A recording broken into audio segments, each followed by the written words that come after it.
Welcome to the Sean Trey Show. I have a really awesome guest with me today. Now, would you like to introduce yourself and tell people who you are and what you do? Yeah, so my name, I have a couple names, but Oh, do tell. sometimes I'm Miss McGarity to my elementary music students. I'm also Julia to my friends and colleagues, and then a lot of people out there know me as June Magnolia, which is my music name and also the name of our group.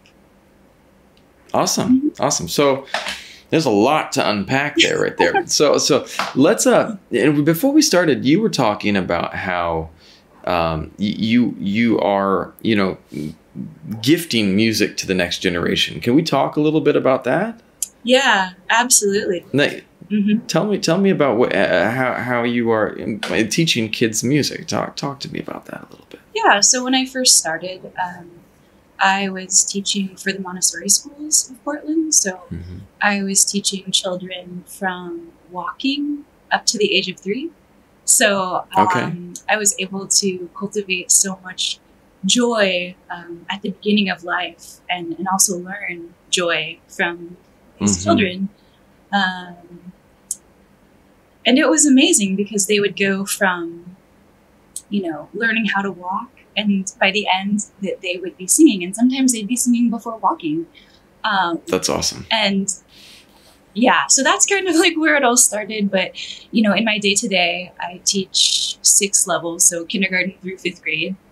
And this is my 4th year with the same children, so they really do feel like my music babies. Yeah, right. So we're both each other's like #1 fan. I get to try things out and listen to their feedback, and they're very interested in what I do. And it's just cool to kind of bring music or something that you love full circle when you're able to actually practice what you preach. I know it's cliche, but I'm continuing to develop myself and bring that new information to them. There was this great quote that I can't remember what it was, but through teaching we learn. And it's like there's so many things that like I understand at a deeper level when I kind of try to teach that to someone else, whatever it is. And so I have a special place in my heart because I've been homeschooling the last year plus, with everything that's been going on with COVID for my daughter. And one of the things is I was like, albeit I have a background in education, I still was way out of my element, way out of my element. And one of the things that I did was my wife is a famous singer here in Vietnam. And so our daughter has been around music since a young age, but I wanted to give her like a ton of exposure to different types of music. So I went out and bought a bunch of cassettes and CDs and records, everything I could get my hand on. And because I wanted her to like see as well, to hear kind of some of these sounds, what does a cassette sound like? What does a record sound like? And what does music from that sound like? And CDs and all that. And so I cultivated as much as I could because so many of the people that I get on here talk about how the foundations for music were laid so early in their life. And that's where, again, why I wanted to bring up what you were talking about to transition to the next question. How did you get started in music? So, yes, I got started in music when I was just 3 years old. So my mom found this like amazing teacher that taught me how to read music by color. So we had, that's awesome. I know, so creative. There was like this little tiny toy piano, and on the piano, each like note in the octave scale was a different color. And so I was able, because I knew my colors at that age, I was able to make the connection between color and like when to press the right key. So we started really early. I played the piano all the way through high school and of course still now, and played very competitively for a very long time. And that's awesome. Yeah. And then I also simultaneously was learning how to play the viola starting in about 4th grade. And then I took that from elementary school all the way through my studies at the university and went on to play in the symphony there. So I had a very robust upbringing with music, and I did have that foundation that you were talking about. Let's see, that's just like I'm still circling back on the colors thing, because I've been teaching my daughter, and it's such an interesting way, because what's really special about that is that not everyone learns the same, and I had such a hard time with sheet music. And so that color, it's very much, I love the idea of adapting the training to people as they come in. And so it's really powerful that you had such strong teachers early on that were creative with your teaching. Now, after you got through all that, when was the moment that you were like, you know what, I want to do this. This is something that I want to do. Yeah, when was that? That's another great question. Let's see. Probably in high school, maybe towards the end, and then into like my early 20s, I actually quit playing all music altogether. Really? And I think that there's some musicians that might have similar stories, just in the way that I think that we prioritize skill over developing a cultivation of love or a healthy mindset for continuing music. And I had no love for it. You know, I was like doing competition after competition and not feeling connected to what I was doing. And, you know, when I first started college, I was like studying psychology and art and, you know, just had wanted nothing to do with it. And then I had a friend passing through from Seattle, and they left this really cute, like backpacking kind of classical guitar, and they left it with me, and I picked it up. And I mean, was it like one of the little travel Martins? It wasn't a Martin. It's probably it's like this wildly colorful guitar, probably from like the late 70s or something. It was orange and embellished, and that's awesome. And also really easy to play because it had nylon strings. And I just remember like sitting on my back porch, and at the time we kind of like lived in this like treehouse kind of place where there's a big tree overlooking, and I spent hours and hours and hours and hours just teaching myself how to play guitar. And that's when I really just fell in love with music on my own accord, maybe for the first time. That's awesome. That's really awesome. I've heard of some people that had like a musical renaissance when they you know, people would learn one instrument, but then it wasn't when. So there are some people that I had one or two people that came on the show, and they're like, yeah, I was 3 years old and I knew I wanted to be a musician. And I was like, wow. 3, I had no idea what I wasn't even conscious at 3, you know what I mean? And so I was like, just like, well, what am I doing here? Milk? I like milk, you know? But there are some people who, you know, get these early musical experiences, and then they go later on, after trying other stuff, they come back to it. So it's really interesting. Now, what did you study in university? Wow. I studied a lot of different things before I finally went back onto the track of music. I studied creative writing, psychology, art, also farming. Like I was out there. That's awesome. Yeah, like learning how. That's actually awesome. Learning how to grow corn and tomatoes, and like being really connected to all of those things before I actually ended up dropping out of school. Having a needed moment, and then coming back and deciding that, you know, I had all of these skills with the viola, and I still needed to take a break from the piano. So I auditioned and was able to be accepted into the School of Music and play with the Portland State Symphony, and have which is amazing. Yeah, and have a wonderful teacher too. My viola teacher, Brian Quincy, he plays in the Organ Symphony. So, you know, I had some really amazing training from that experience. That's so huge. It's so huge that, like, well, one of the things that's really beautiful too is like you're a multi-instrumentalist, which is super interesting to me. These people that are able to kind of tackle more than one more than one instrument. And because, albeit, you know, they all operate on the same musical scale,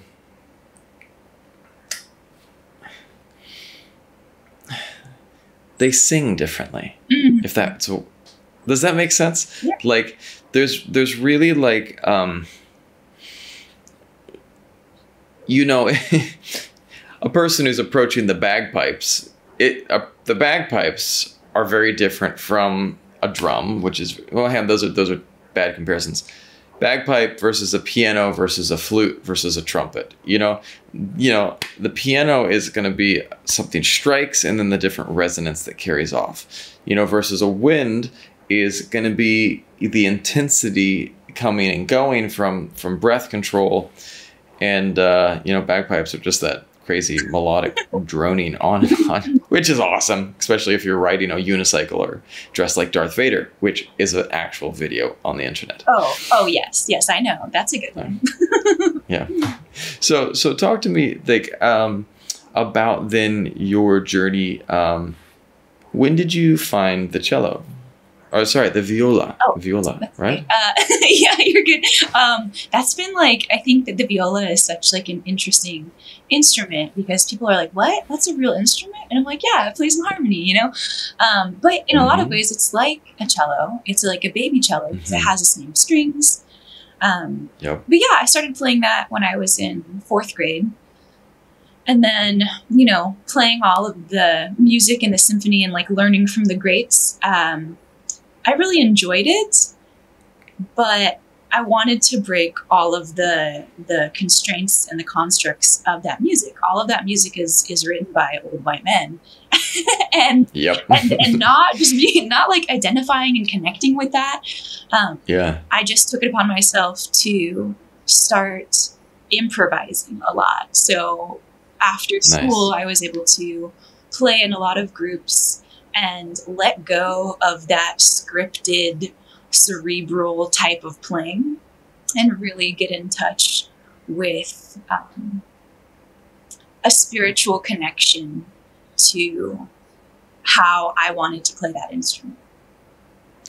There was this one great Nina Simone like clip where she was on stage and she was playing some she was just doing some amazing Nina Simone jazz, and she was playing piano, and then all of a sudden she shifted into Bach.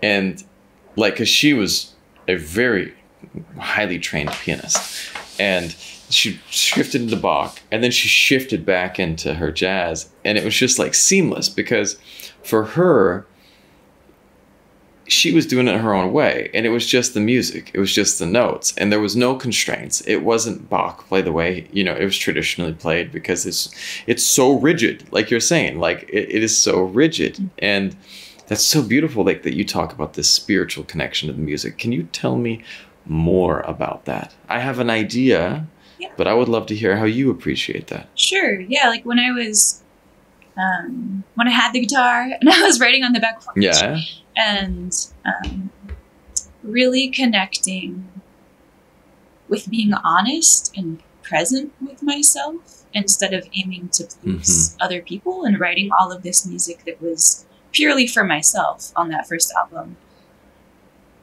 I was doing it as a meditation. I love that. A lot of what I was playing was I don't know, I think kind of outside of the Western framework of music. I think that when you look at examples of Eastern music, there tends to be more examples of like this like slow unfolding and this patience and this idea of like lavishing in the moment. And I think in a lot of Western music, we're really interested in the start, in the build, in the climax, and then the come down of the song. And I think just kind of being able to throw out some of those prescribed ideas and really understand what I needed to hear, it helped me heal, but also connect with a spiritual self. I love that. I grew up singing in gospel choirs. Oh, cool. And so the idea of like that, you know, we would sing a song and sometimes they would just keep going and it would keep going and keep going and keep going. I remember once we had a 20-minute song and it was just like, because people were in it and people were improvising and this person, the whole group was improvising and we just had to be in the choir, had to be constantly present for cues.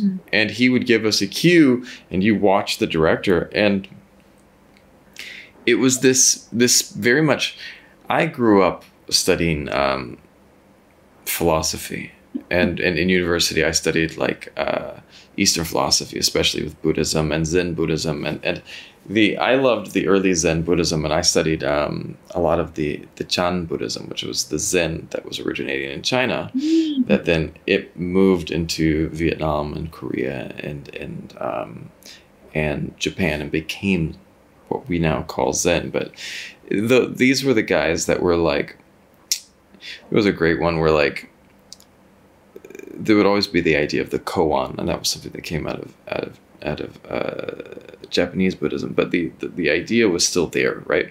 What does that mean? People would be like, well, what is the Buddha? And the guy's like, you know, look at the one-legged donkey running down the hill. And people are like, what does that have to do with anything? And the idea was, we try to get into our head about meaning, but what was really important in this type of philosophy is the experience. It's like, if you're sitting there and you're getting all philosophical and there's our three-legged donkey running down the hill, that's something to pay attention to, you know, and that's an actual koan. That is an actual koan. What is the name? What is the Buddha? It is, you know, look at the three-legged donkey running down the hill is an actual koan. And so I was like, that's wild. That one stuck in my head because I was just like, I don't know what a three-legged donkey looks like running down a hill, you know, but if you see it, you're going to pay attention to it, you know, or at least you should.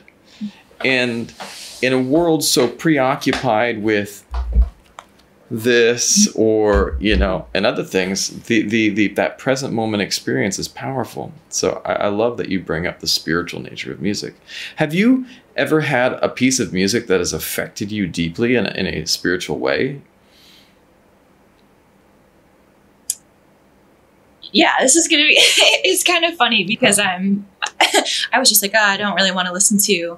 I don't want to play classical music, or yeah. But Spiegel and Spiegel by Arvo Part, I believe, is probably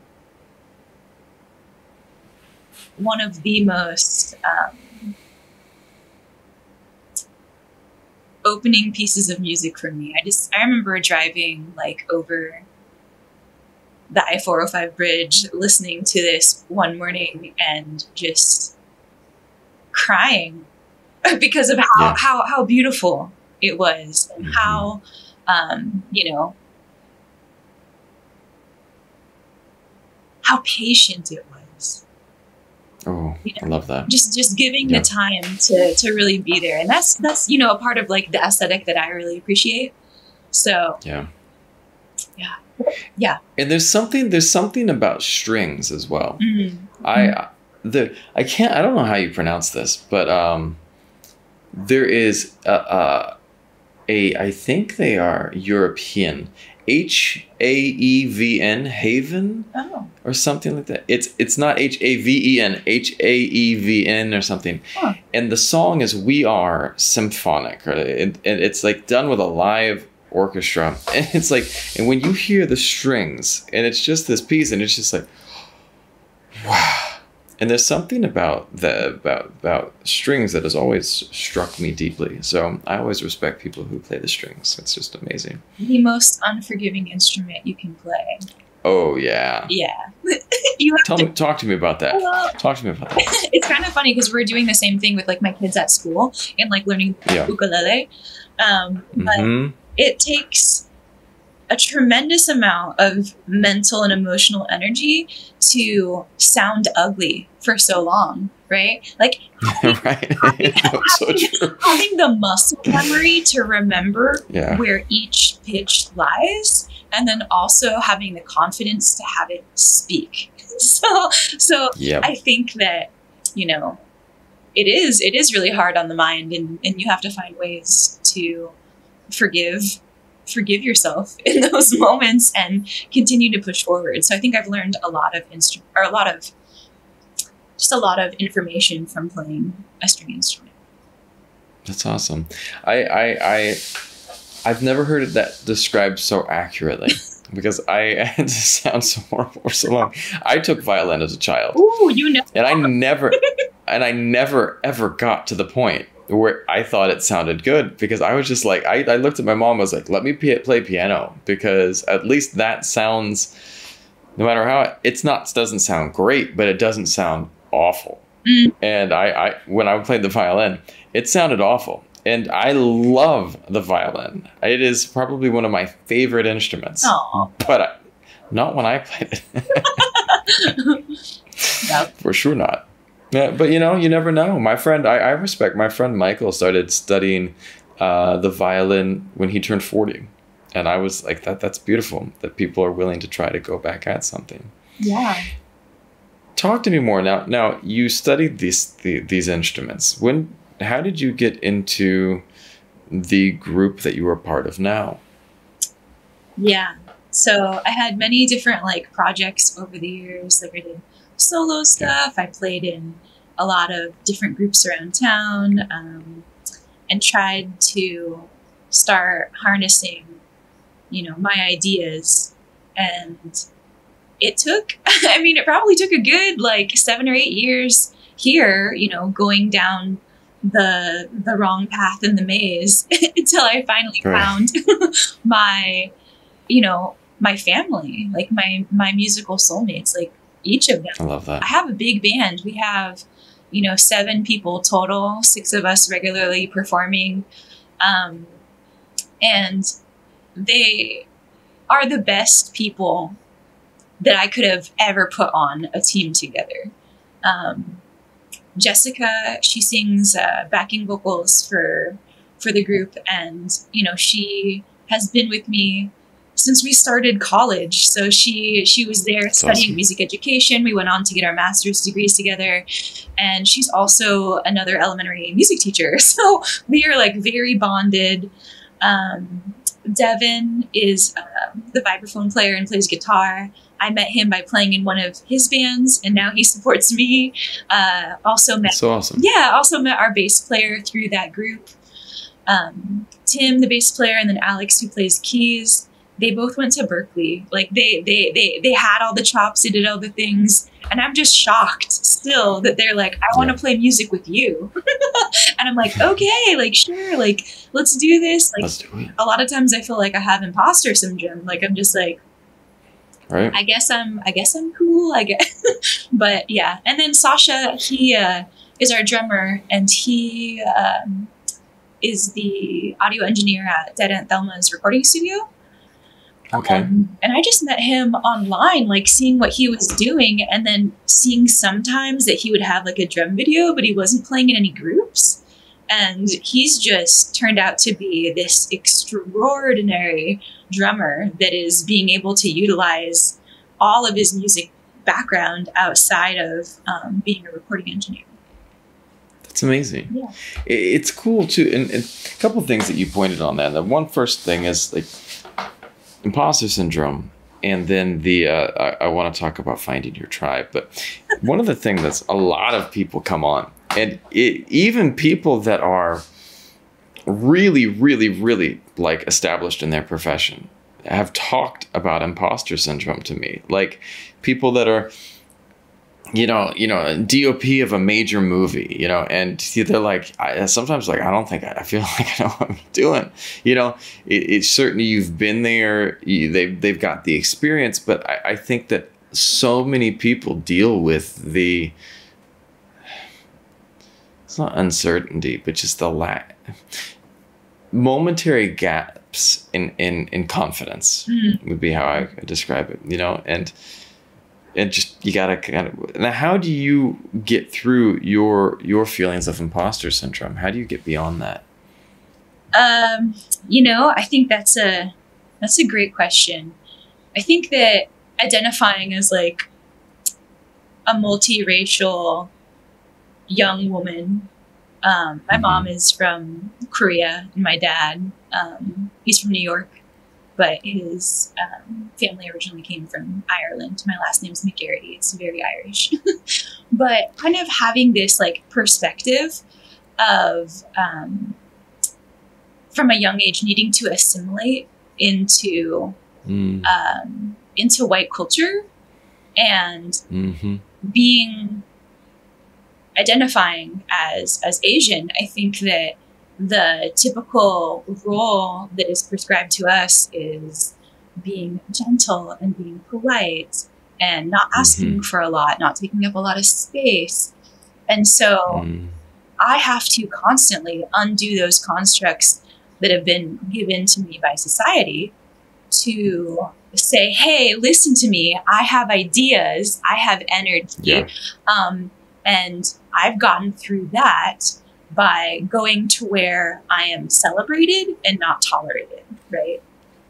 Heck yeah, man. Yeah. That's awesome. Yeah. And I think that that's a really good point. Like, as I'm raising a daughter that is multiracial, it's kind of the opposite. She is half Vietnamese, half American, and she deals with this like, because we're living in Vietnam right now. Wow, yeah. And so I'm planning a move back to the U.S. in the next couple of years, and so one of the things that I have to process is like prepping her for that, because she's just, but luckily her mom is an absolute force of nature, and it is teaching her with that. And so it's like, I'm thankful for that. But it's tricky when people have, I think we have a lot of, is it a kitty cat? It's my dog. My dog knows how to open doors. And mine does as well. It's crazy. He just barged in here. It's okay if I go shut the door really quick. Totally. He's looking for mom. He's like, where are you? Oh my goodness. Nico. If mine is naughty, my dog will get shoved in here by my wife. Nico, you're crazy. Come on, let's go.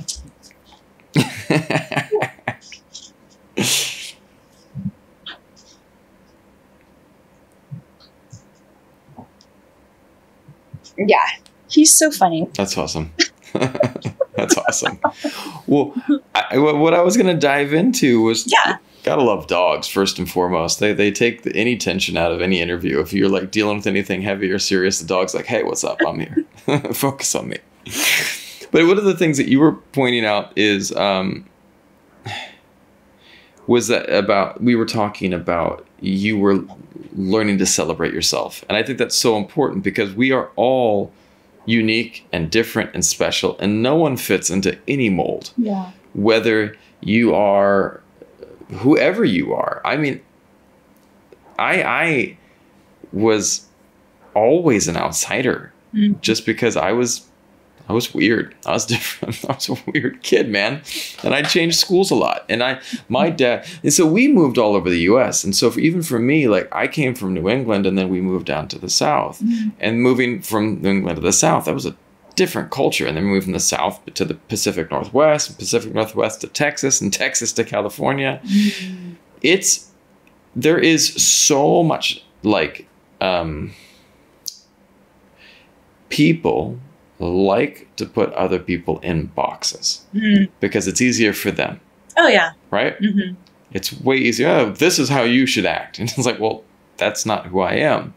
And when we get so many people that kind of put that on us, and it's really powerful that you're able to find your own self-expression.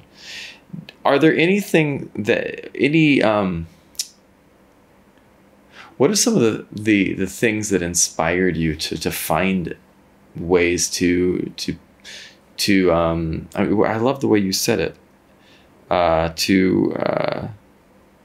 I'm blanking on how you said that. To be celebrated instead of tolerated by your peers. How do you go about doing that? Like, what are some of the things that you can do? This is advice from another elementary music teacher that I took to heart.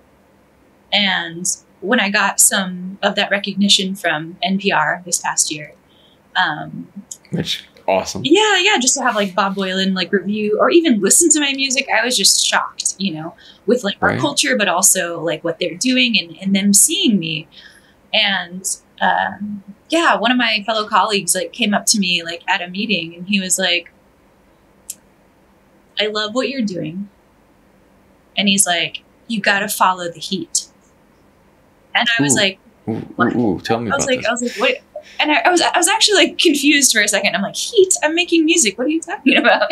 And he's just like, you're doing things that people haven't heard before. Like you're playing in 15/8 and going back to 4/4 and like doing all of these like very unique things. And he's like, you always got to follow the heat. Find where this strangeness, find where this newness and this openness is coming from, and surround yourself with that. And I absolutely think like the people that I have around me right now, they're open to exploring these uncomfortable parts of ourselves or transitions or types of music, where in the past, like I would have an idea and people would be like, that's really weird, or that transition doesn't sound right, or that sounds like two songs, or this song is boring, or whatever feedback I was getting. It was because I wasn't able to follow and be attracted to the heat and the energy that others were putting out. I was like more interested in like fighting into paths that didn't allow for that. Yeah. There was an interesting thing that I was talking to a musician from Australia. Mm-hmm. And one of the things that we were having this really interesting conversation about, people approach so many things with structures and systems that don't necessarily see the fullness and richness of what exists. Mm. And let me give a very specific example. He was talking about how the current DAWs don't necessarily support music from other cultures. Yeah.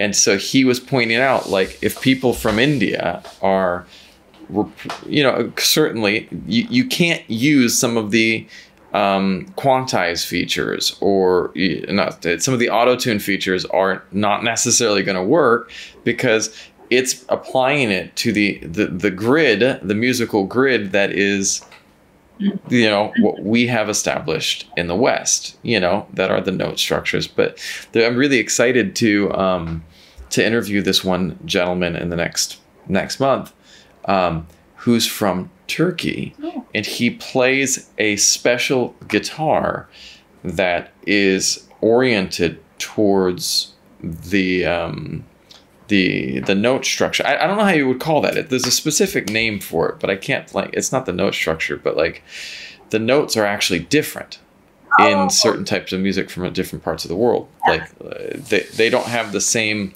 A, B, C, D, E, F, G. The scale is different. The scales are completely different. There we go. Thank you.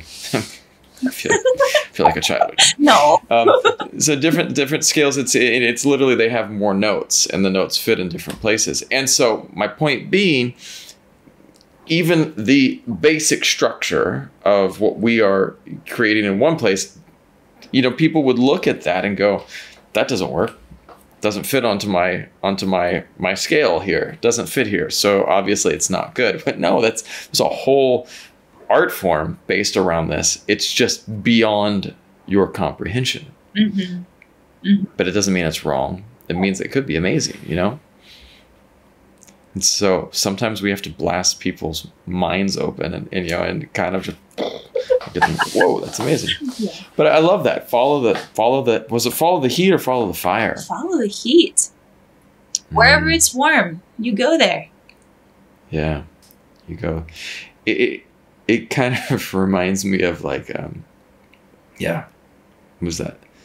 A lot of people talk about saying yes and like just trying things that you might not think would work artistically, and seeing how it goes. Now, come back to finding your tribe, finding your family. You said family. Some people will say tribe, your group. How did you find these people?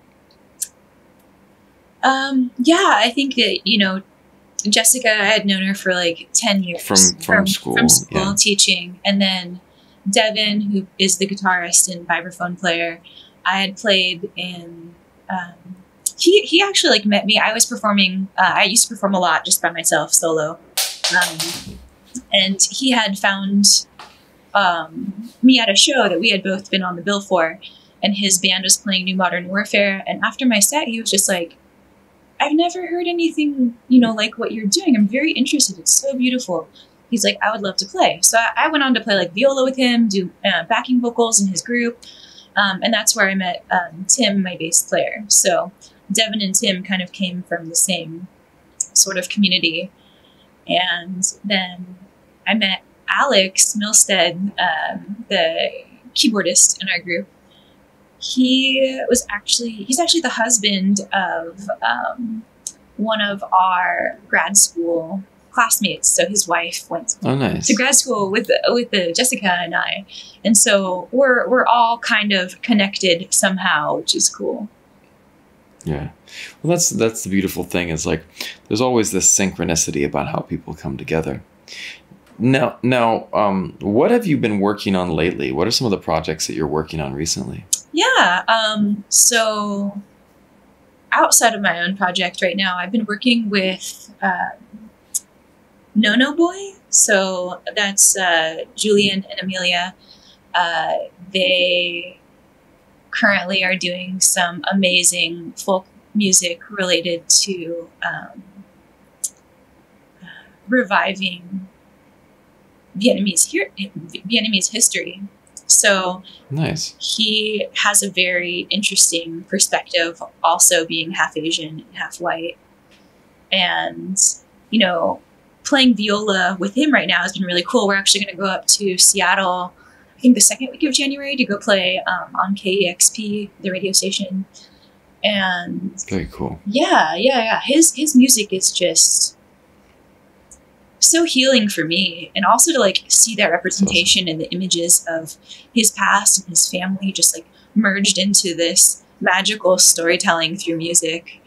He is also on why am I forgetting it? Like the historic folk label that is able to really bring his music to a large audience, which is amazing.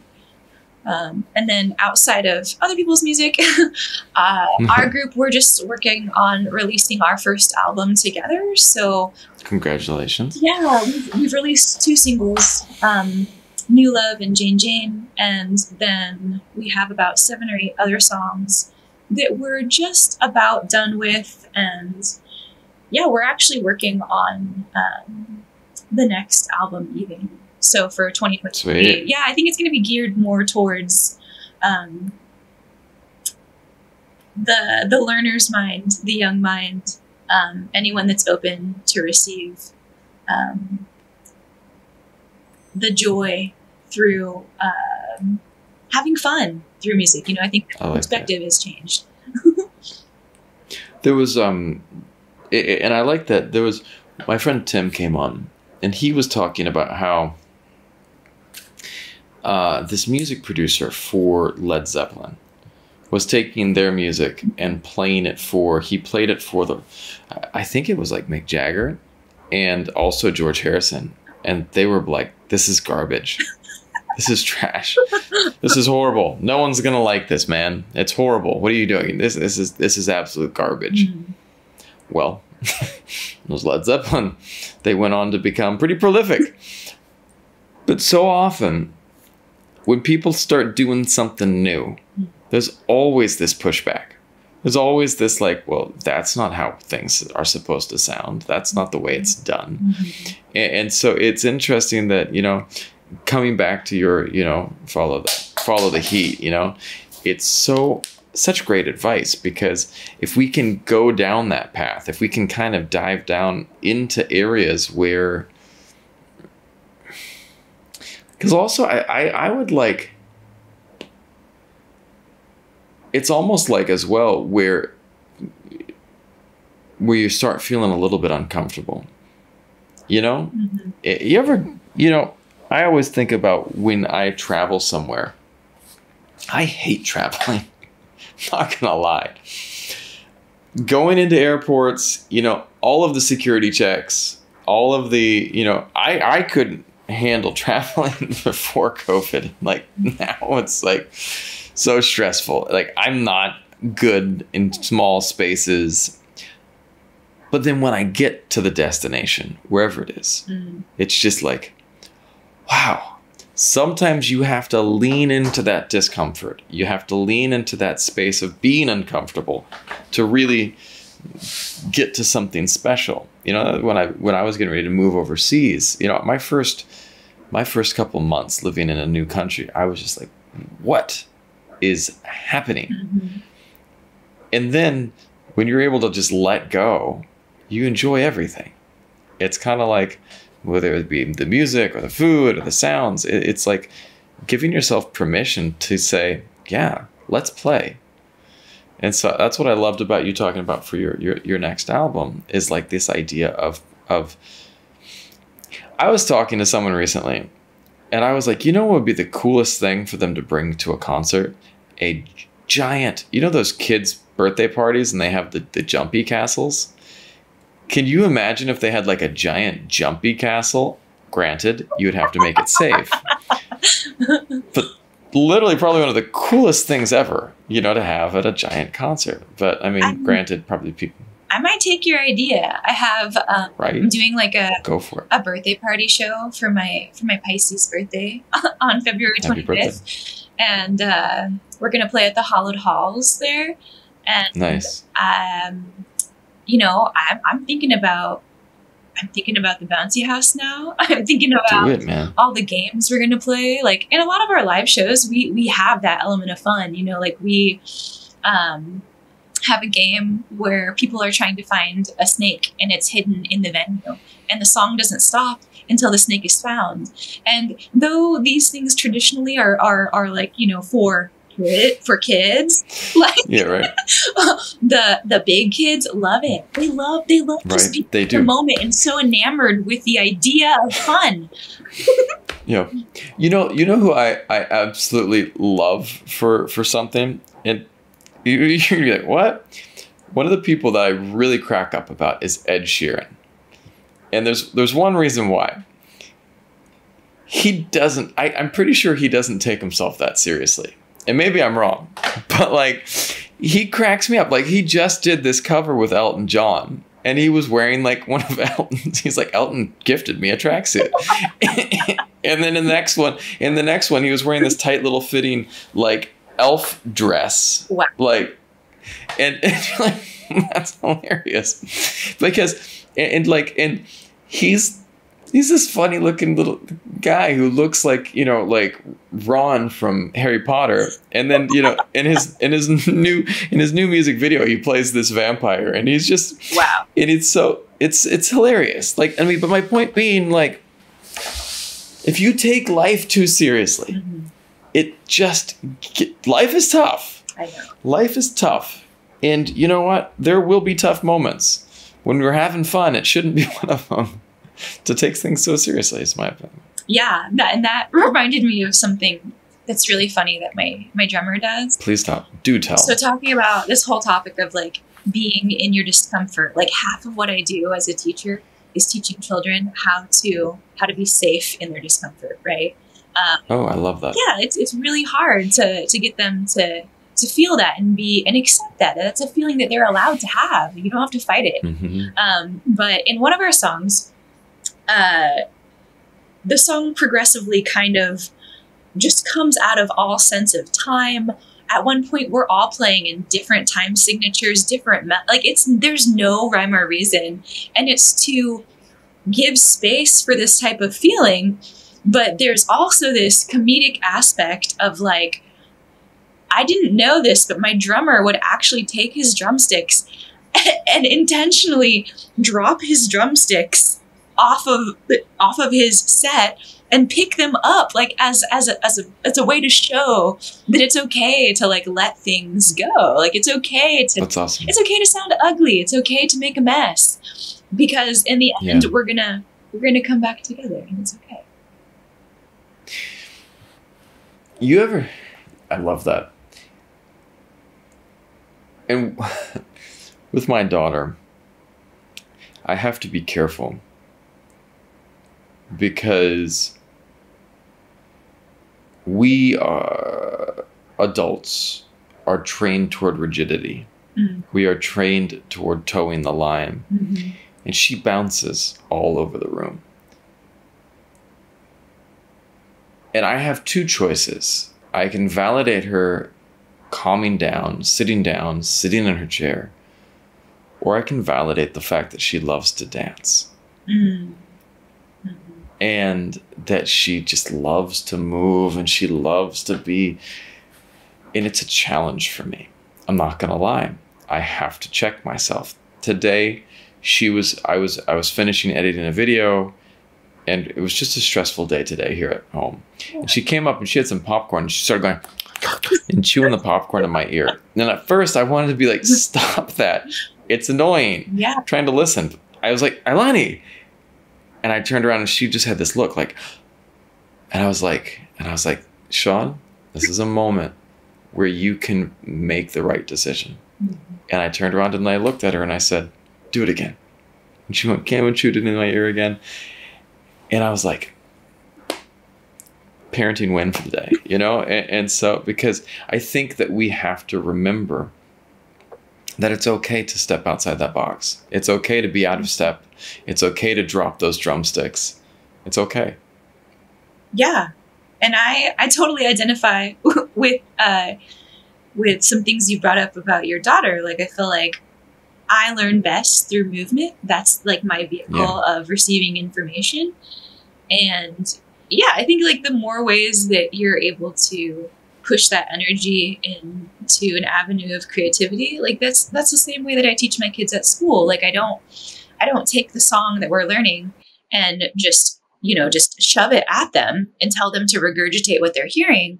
Like, we're going to put these elements into our body. We're going to be feeling the rhythm and creating these beautiful peak experiences together that later we can come back to and remember, oh my goodness, remember that time we were laughing so hard and we were like moving in this certain way?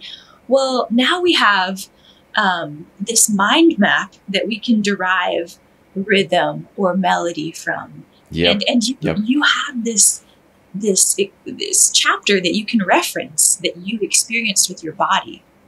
And so I think that, in a lot of forms of transmission and teaching, we're so concerned about what's happening on a visual level or like by listening, but we neglect to nourish the body. I think so. I think that's so true.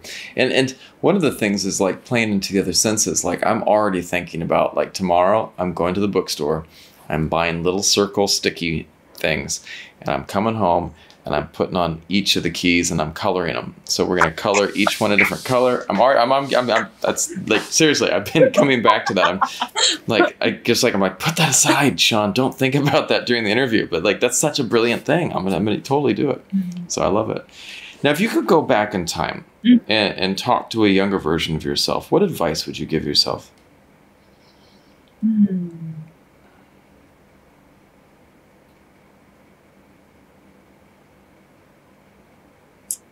I would say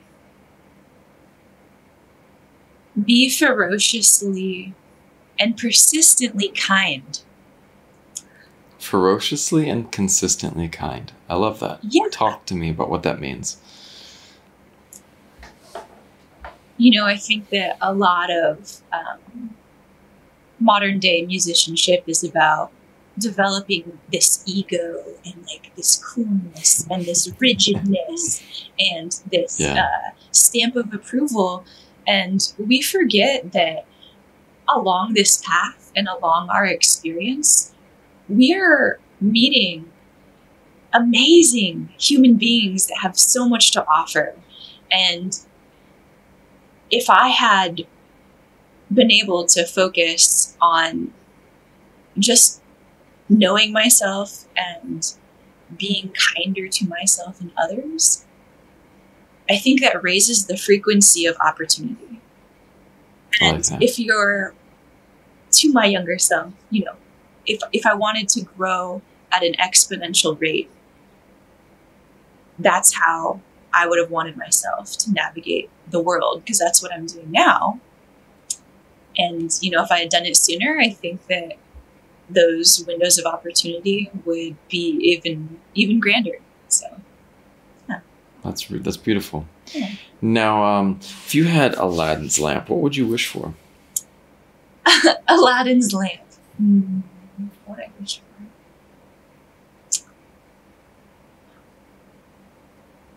I guess I would just wish that I could help more people heal. You know, like I have my 500 music babies that I'm always trying to help and nourish. And, you know, I think that I'm reaching a lot of the adults that have ears for that type of joy that I'm creating. Mm-hmm. But I really just want more ways to share my joy. I love that. Yeah. I love that. The opportunity and ways to share your joy.